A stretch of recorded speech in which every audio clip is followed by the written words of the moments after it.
Hello, I'm Bob Schieffer, and welcome to the CBS Evening News Online edition. Just ahead, bad weather deals a blow to rescue efforts in Kashmir.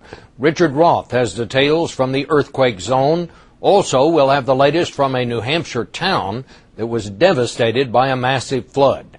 And move over Barbie. There are some popular new dolls in town, and they don't call them brats for nothing. It's all starting now on the CBS Evening News Online edition.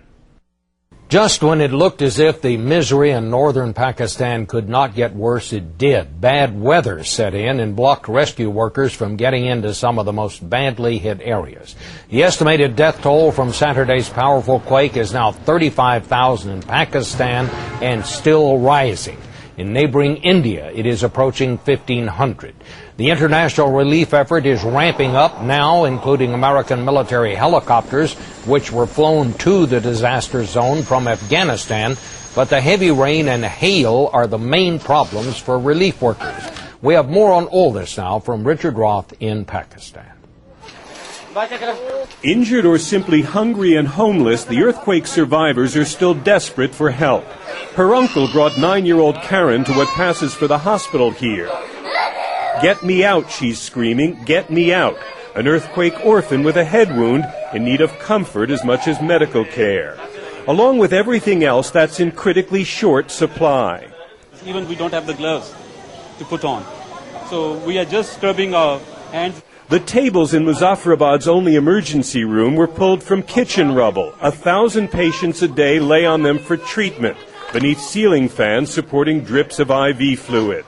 And there are hundreds waiting round the clock in dusty misery for first aid or evacuation. Big American helicopters joined the effort today. They're the only ambulances carrying patients to hospitals outside the earthquake zone.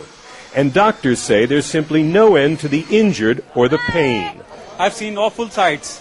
The patients which are brought here are hungry. 3 days.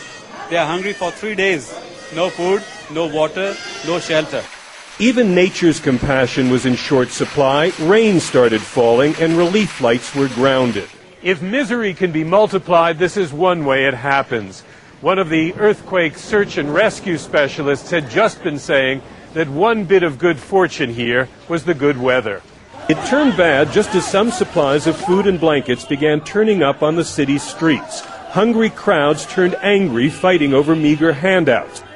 And this is what it looks like if you're buried beneath the rubble 3 days after the quake. French rescuers discovered this 4-year-old boy in the shattered debris of his school. It took 3 hours to dig him out, 3 hours of his father's reassurance until they were together again. It's impossible to escape the young faces here, the orphans like Karen and the injured. The earthquake struck while children were in school, and with its toll still not counted, Pakistan's worried a whole generation's been changed or lost. And that's in one of Pakistan's major cities. Almost nothing's known about the fate of some remote parts of this country, even tonight. Bob? Richard, there are obviously still people buried in that rubble. Do they think any of them are still alive? Oh, they're absolutely certain there are people all around the earthquake area who are still trapped in rubble and still alive. There were 2 women who were pulled from the apartment building, the apartment complex just behind me today, and they've been using heavy equipment, digging at the ruins, knowing there's a risk of further injuring, or even killing people who are still trapped inside. But they believe that as many as 40 people may be in that rubble and may be still alive. All right. Well, thank you very much, Richard, and keep us posted. And back in this country, the Northeast is in for a new round of soaking rain with barely a break from the torrential rain last weekend that left at least 10 people dead. Rivers were just beginning to recede after flooding residential areas in New Hampshire now. It's the worst flooding in a quarter of a century. Kelly Kobayea is there tonight. It was a homecoming no one in the small town of Alstead, New Hampshire ever expected. They returned to see how the river had ravaged their community and to search for loved ones lost in the storm. Wayne Hatch came looking for his grandfather. My grandfather, Alex Bruscus, he survived. 2 of Hatch's high school classmates may not have been so lucky. Their house used to stand here. It's gone, and so are they. now on the list of missing in the worst flood to hit New Hampshire in a quarter century. 5 miles of homes, power lines, roads, and bridges in the town are gone, and the cold river has carved out a new landscape. Dorothy O'Connell should know. But you stayed here. You stayed in the area. Oh, yeah. And it wasn't pretty. She's lived by this river nearly half her life, and she was here Sunday morning when a large drainage pipe upstream clogged, then burst, sending a wall of water 5 feet high crashing down on the town below. There was only one road out, and those who stayed were trapped. You thought the house was going to go? I thought it was going to go, yeah. That lady right there rode the storm out in that building down there that's split in two. She's okay? Yeah, they had to fish her out. Fished out of a stairwell inside half her broken home, which had been swept 150 feet off its foundation. Her daughter says she was told to evacuate, but the warning came too late, and the water was already too high. It was bad timing, bad planning.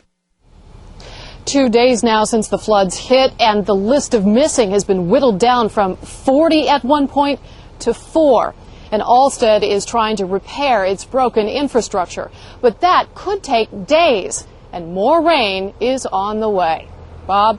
All right, we'll stay dry there, Kelly. In our continuing effort to bring you all of the news, we turn now to the world of dolls. Mattel has ousted the head of the Barbie doll division. It's been a tough year for Barbie. First, there was the breakup with Ken, and now, just as she's playing the field again, she is facing new competition, and there's a lot more than play money at stake. Here is Anthony Mason. To 10-year-old girls, they're the epitome of hip. Way cool! Bratz dolls. They have pouty lips, big eyes, and short skirts. It's what every girl wants. Even their own hit single. Now this posse of doll chicks is threatening to knock Barbie off her pedestal. As the Pink Princess's sales have been slipping, Bratz have been soaring.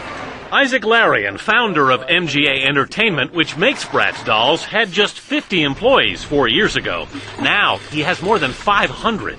So you're 10 times as big as you were 4 years We ago. have exploded. And suddenly, the doll wars have exploded into a catfight because those Bratz girls have slapped Barbie's maker with this lawsuit, accusing Mattel of stealing the Bratz look. You're saying Mattel and Barbie are copying you? Exactly. Larian points to Mattel's new My Scene dolls. This is the Bratz eye? Right. And this is Mattel's My Scene doll eye. So Larian has taken the world's largest toy company to court. They cannot just go on and bully everybody. At least they cannot bully me or this company. Mattel would not respond on camera, but the toy giant has itself sued one of the Bratz creators, a designer who used to work for Mattel. When the market is shrinking. Maria Weiscott, editor of Playthings magazine, says Barbie faces a real fight. I think she is in trouble. Barbie, you're beautiful. Since she was introduced in 1959, Barbie has been the blonde bombshell of the toy business. But sales in the U.S. were down 25% the first 3 months of this year, and in Britain, Bratz dolls now outsell Barbie. Does that make her less iconic? No, I think she's still an icon. As much as G.I. Joe is an icon, and the Red Wagon is an icon, and the Slinky's an icon, Barbie will always be an icon. But there's a new girl in town. She looks really pretty. They may be dolls, but this is no child's play. Anthony Mason, CBS News, Van Nuys, California. More stories are just a click away, but don't forget to join me on television for the on-air edition of the CBS Evening News. On Wednesday's broadcast, Protesting the War by a Person You'd Never Expect. Our cross-country series, The Home Front, continues. For CBSNews.com, I'm Bob Schieffer.